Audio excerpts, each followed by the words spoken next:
Goeiemiddag vriende, ek vertrou dit gaan goed met elkeen van julle vanmiddag. En julle, wat 'n voorreg was dit nie om gister saam met julle in 'n stampvol gemeente te kon sit en te kon luister na Johannes se boodskap dat elkeen van ons welkom is by die kruis. En julle, Jesus se kruisiging is nie die einde van ons hoofstuk nie. Dis slegs die begin. En ek het goeie nuus vir jou vandag. En dis nie sommer enige goeie nuus nie. Dis lewensveranderende nuus. Vriende, die graf is leeg en hoop is lewendig.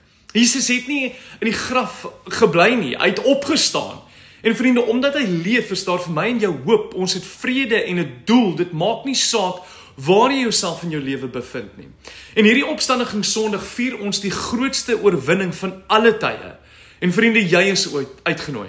Kom ervaar die vreugde, kom geniet die aanbidding en die boodskap en bovenal kom luister na die boodskap dat my en jou Here leef. En vriende, môreoggend 9:00, as jy nie weg is vir die naweek nie, bring jou vriende, bring jou familie en kom hoor wat die leë graf vir my en jou beteken.